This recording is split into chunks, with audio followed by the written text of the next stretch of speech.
sometimes we have these situations where I go and see a car and I dig it out, and then the owner casually mentions that he has or knows of another car that could be of interest for me. This is one of those videos. This is one of those situations where if you watched the barnfind episode where I pulled out the BMW 318 IS, a sort of homologation car from the late 80s or early 90s actually, 90 to 91. The owner, Gordon, said, I've actually got a car myself that's been in a barn for a long while, and I've had it for many, many years. In fact, I bought it when it was 2 years old or 3 years old. I had to stay overnight and come and see it the next day because I think it was too good to let up on. So we're in the beautiful Shropshire, Worcestershire border, and in that barn is what I think to be a genuine homologation hot hatch French car from the mid-90s. So we're going to go and have a look at that. This is of course a barnfind episode of the Late Break Show. I've got the BFF on, the barnfind fleece. I'm Jonny Smith, and this is proudly supported by Nielsen Car Cleaning Products.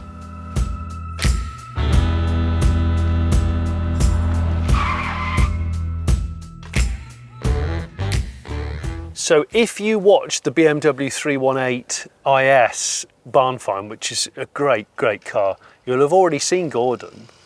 But Gordon casually mentioned when we were filming that he had his own car in a barn a couple of miles away from his mum's house. And the more the day went on, the more I thought we're going to have to see this car. And I wasn't actually planning to film the day after or still be here, but we booked a hotel and we thought we've got to come and see it. So that's what we've done. We've come to the farm, they're strimming and they're mowing the lawns over the other side, and they're harvesting over there. But we wanted to come in and do this because this car sounds brilliant. It's a lot of fun.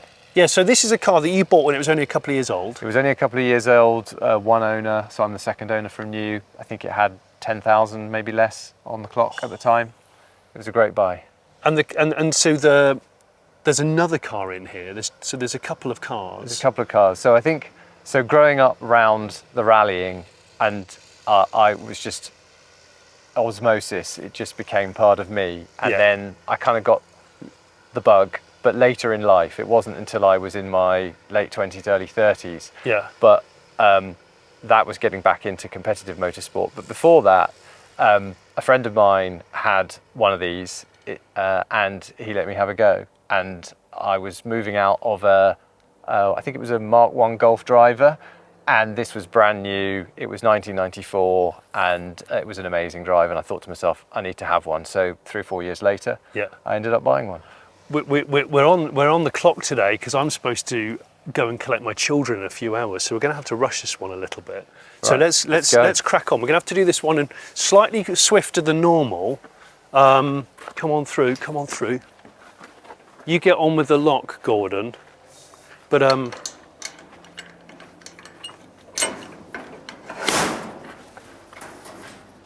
well, that's not it, and that's not it either.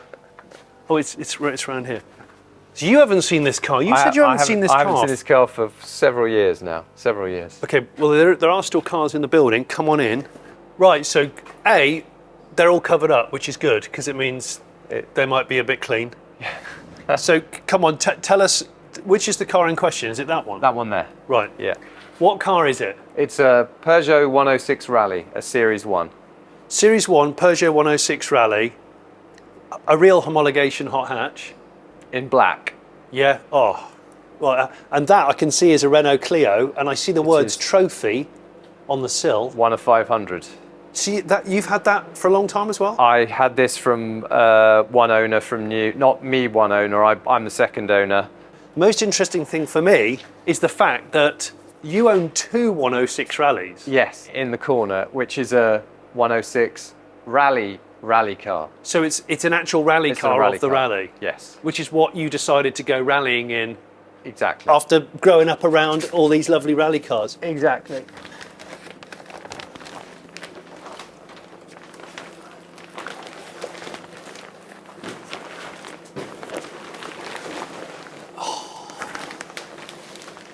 Wow.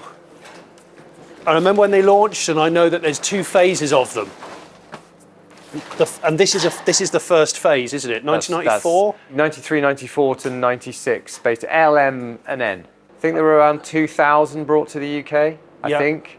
1.3 8 valve. 1294 cc. Because just to squeeze in under the 1300 engine classification for rallying. Right. So 1294, 100 brake horsepower at a screamy 7,200 or 7,000 revs. Yeah. And this effectively is the old engine from the 206 Rallye, but not with twin Webers, with Magneti Marelli injection, and I think an aluminium head, whereas the 206 Rallye had a steel head. Oh, the 205 Rallye had a steel head. Yeah, yeah. These wheels, I remember, were made by Michelin. Michelin, yeah. Is that right? Yeah, Michelin wheels, 175 60 R14s, I think. And I haven't even asked what this is. What's that? That's a Clio 200. My God, you really are into your French hatches, aren't you? Yeah, a bit of a problem. Yeah. But you haven't driven any of these for how long? Well, that one was put in here in 2019. Okay, so that's recent. That's pretty recent. And this was last on the road, and I think in 2010. Right. And this was put in this barn when I bought that one in about 2014. Right, so I need to ask you, Gordon, because this happens quite a lot on barn finds. Instead of selling a car to buy the next car, you end up just going, I'm not ready to part with that one, but I do want a more modern one. Exactly, but and at the time, they're not, these aren't 911 GT3s. They're not 100 grand, they're not 60 grand, they're not even 20 grand cars. Yeah, they're relatively cheap, and they've provided me with great motoring, and I thought, well, particularly this one, it will likely to appreciate in value. Yeah. It's incredibly low mileage. So I just thought, well, and everyone raved about it forever, and I love it. So and rightly so. So I thought, well, I'll keep it. Possibly two of the best hot hatches ever made. Chris Harris, who I know watches the Late Break Show, he might not admit it in public, but he does. Big fan. And he's got, of course, got a 205 Rallye. 205 Rallye, yeah. Right, let's uncover some of these things. I want to see the rally car of the Rallye. Well, I need to have a look. I can see the light bar. I can see the light bar already. This is cool. Look at that. So did you convert this to a rally car? Yes. You did? Yeah, it was a road going rally. We crashed, we rolled our first one, which was a lovely white one, and put that on its roof in Wales, and nice. It needed to be reshelled, unfortunately. So I bought this red donor car, and we reshelled it into this. And it was an upgrade, actually, because we got the prep company to seam weld it. Yeah. Well, it was, so we put it on a rotisserie. A rotisserie, exactly. And they seam welded it. And we'd actually blown the engine up. We hydrolocked it and then bent the piston in the white one. So the white one had a new engine. So this has actually got a brand new engine in it that's probably only done about 2,000 miles. Bloody hell, God. So it was an exchange. We sent the old engine back to France, and then they supplied a new one.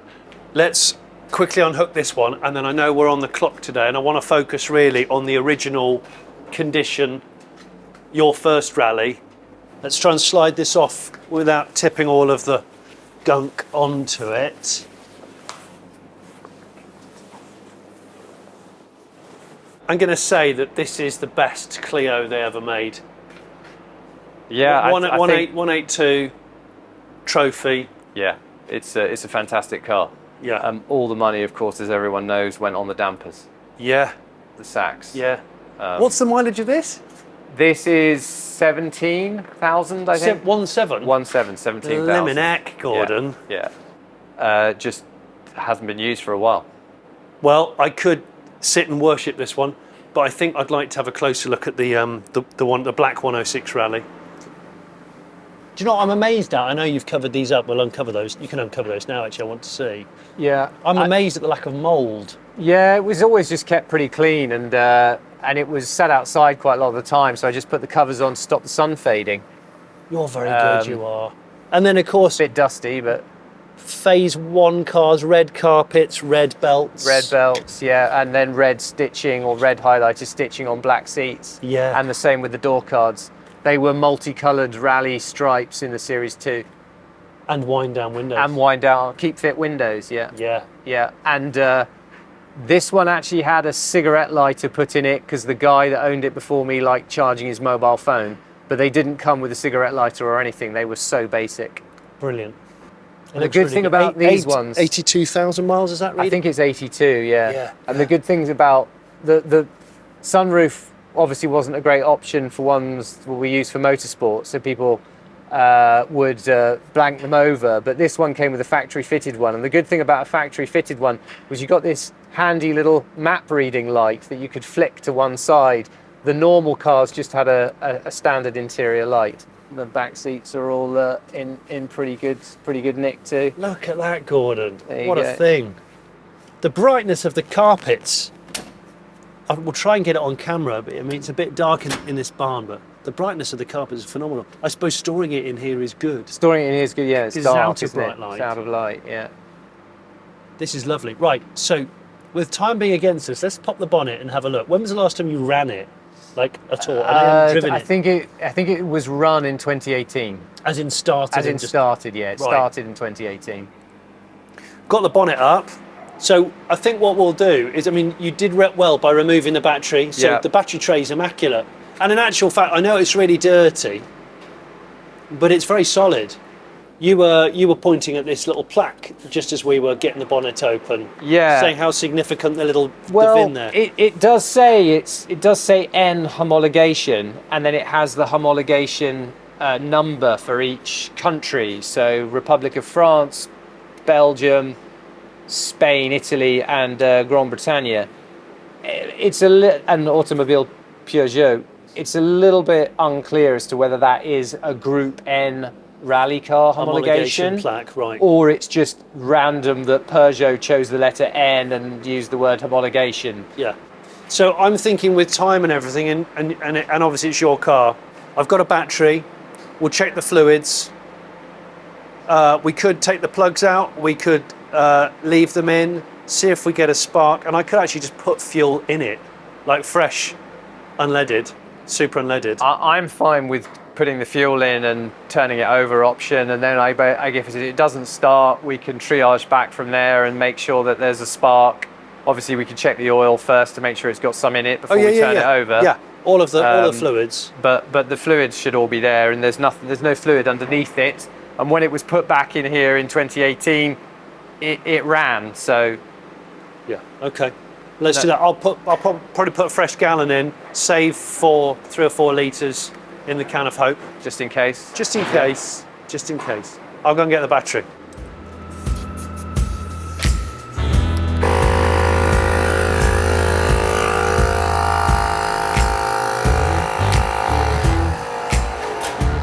I've got a spare battery which I bring along with me, but Gordon's put these quick release motorsporty terminal. They were actually supplied by Peugeot. That's how they came. Oh, that is original. That is original. Is it? Absolutely original. Yeah. Okay, so they don't fit my battery. These sort of twist off, almost, they're quick release terminals.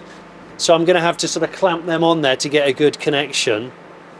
While I find out how I'm going to do that with probably some jump start clamps. If you check the fluids. Yep. And then when that's on, I'll put a gallon in and we'll see if we get dash lights. Yep. Okay. Yep.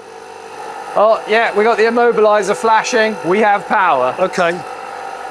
I'm going to have to hold the positive terminal. Okay. I'll have to hold it, but Yeah. I'll be able to hold it on a place where it's... That means we have power because the immobilizer lights. Immobilizer lights come on. So what we're going to do, you've just pumped the front tyres up just to do that. I'm going to put a gallon of fresh super unleaded in it. So the can of hope's not the best thing to decant stuff into. This will have a plastic fuel tank, won't it, being a more modern car, which bodes well.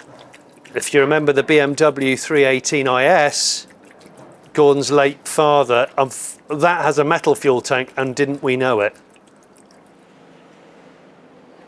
Wow. It's pretty golden. Did you have it serviced? No, it just went back with clean oil. I think pretty Flipping clean. heck. So it's reading a bit over, so I'll wipe the stick up. we wipe the stick and dip it. Look at that though. This only had super unleaded in it, so there is some fuel already in it, which is super, which is better for sitting, hopefully. We've added a gallon of fresh. I'm going to hold on to that battery terminal. I'm going to hope that the fuel pump works. You're going to see if there's fire in the hole. Okay. All right? Yeah. Right, I've decided, just in the name of lube, I'm turning it over with all of the leads off. So we'll just turn the engine over, see what happens. And then after a few seconds of that, I'll put the leads back on and then we'll go for a full turnover. Do you want to go for it, Okay. Gordon? I'll try not to get electrocuted. Here she comes.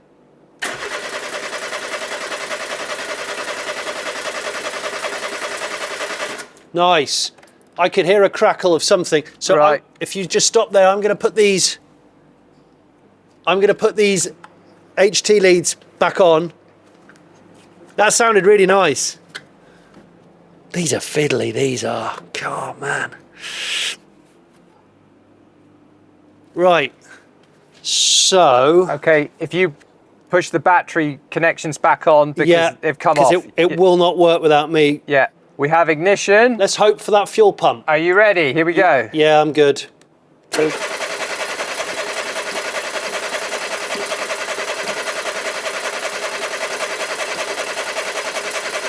No. Right. Okay, so two choices. I could take a plug out and check for a spark. Or we intercept with the can of hope and assume the fuel pump's dead, like every car that I ever seem to come into contact with on barn finds. Should we try a spark plug? We could take the easiest plug out and we could do that Yep. again. That's probably the best thing, yeah.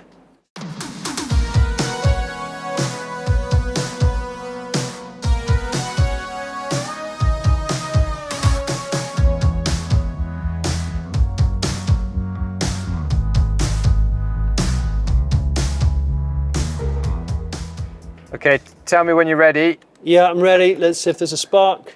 Okay, we've got green light on the immobilizer and battery all good. So here we go. Yeah. Yeah, strong spark. Strong spark. Very strong. So, as predicted, on almost 80% of barn finds, the original fuel pump will be WASD. Going to tap into the fuel system from the back, and then we can put the can of hope straight onto the fuel rail, give it a tickle of fresh petrol and see if it stumbles into life. At the moment, I'm trying to work out which is the in and which is the return. So, yeah, we'll see.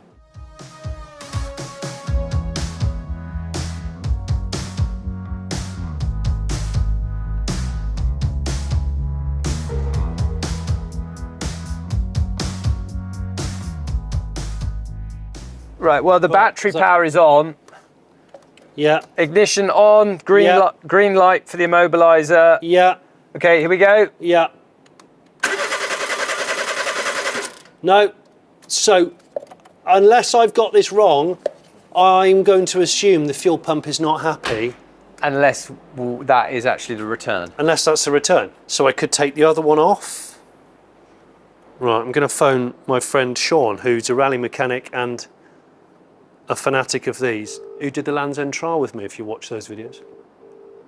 Bonjour. Oh, hi Sean, how are you? I'm good. How are you? Yeah, good one, man. I'll make this quick. Yeah. I'm doing a barn find, a sort of like unexpected barn find 106 Rallye Peugeot Phase 1. Oh wow. Right up. You have got one. Well, the guy's also got a 106 Rallye that he turned into a rally car many years ago. All right. That's also in the barn. But Oh my God. I knew you'd get excited. I'll send you some naughty pictures later. But the reason why I'm calling is because I'm going to try and strike up the road car. Yeah. It's a black one, by the way. Oh my God. Yeah, I know. That's the rare one. It is the rare one. It is. Yeah. That's why I'm doing it. The fuel rail, I want to put the can of hope on directly in because I think the fuel pump's wanked.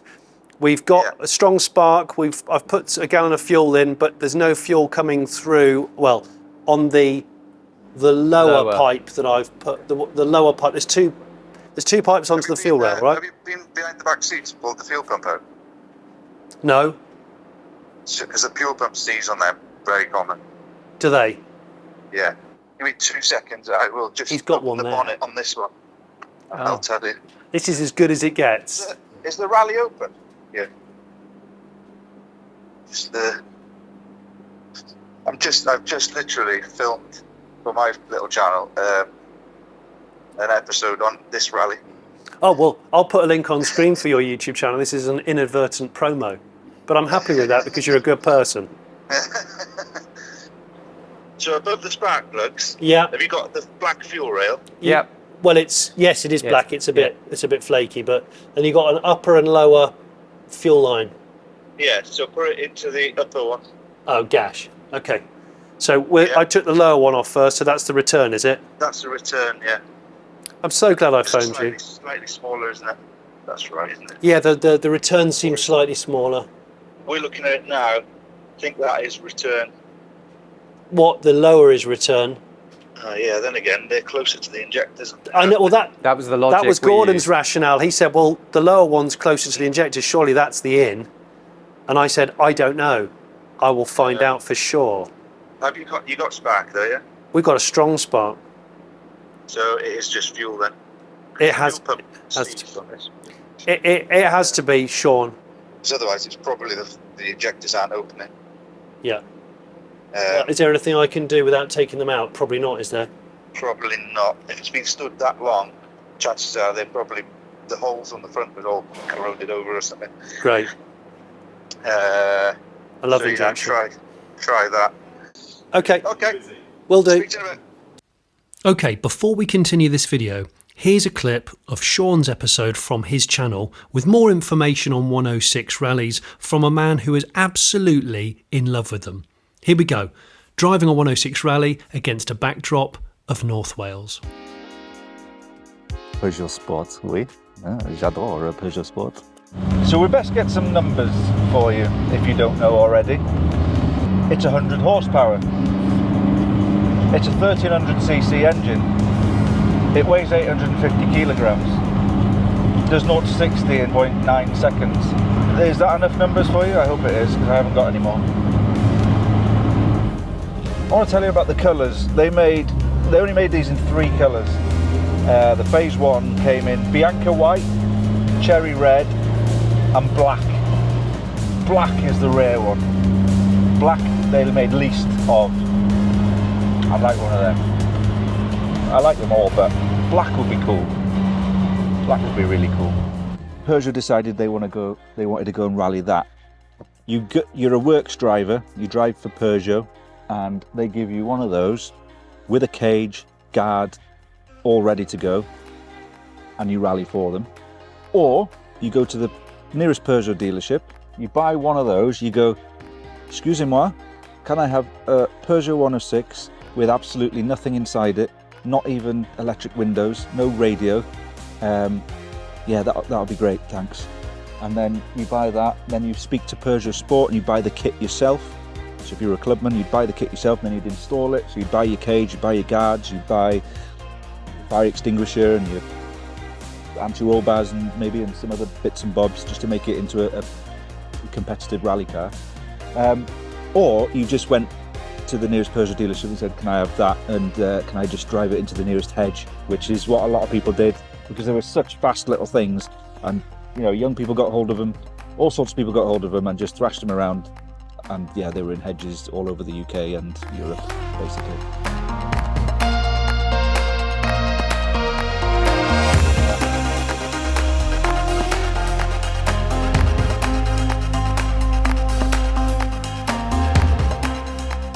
Right, let's do this.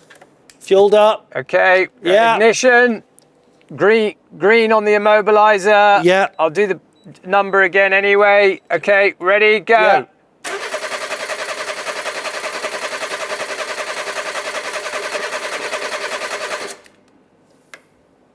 Oh shit, we've got a fuel leak.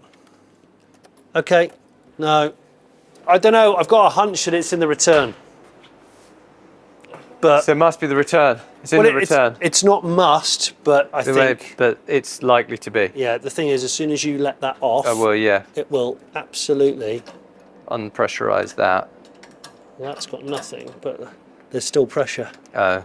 in the hole. So that's going to be interesting. Right, I'm going to take off this. I'm going to take top off this. Yeah. You won't. Not too bad. So luckily I spoke to Sean, who seems to know a lot more than I do. Well, it's not a surprise, he's a mechanic. And he had a 106 Rallye in front of him. I think I'd put the fuel into the return. Right, are you ready? Yep. Okay, let's try it.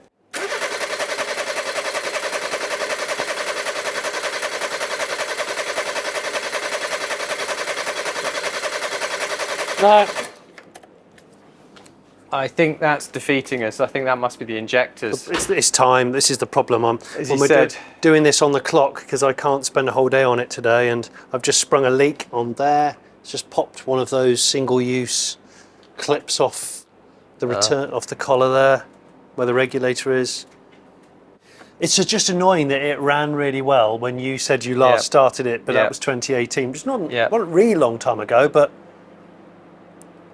It is. It's been sat with fuel in it in that time, and fuel can kill these components. Ag. Things don't always go the way you want them to.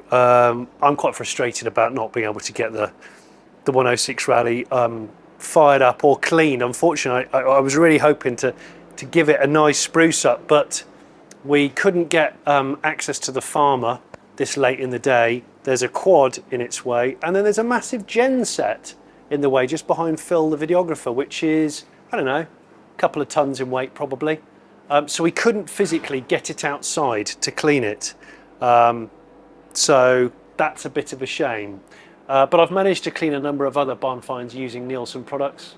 And I'll put a link in the description for their website where you can order stuff online. Thanks for watching as usual. And I want to say a massive thanks to Gordon for letting us come and see these cars pretty last minute. Not just one Rallye, but two, and a pair of cool Clios.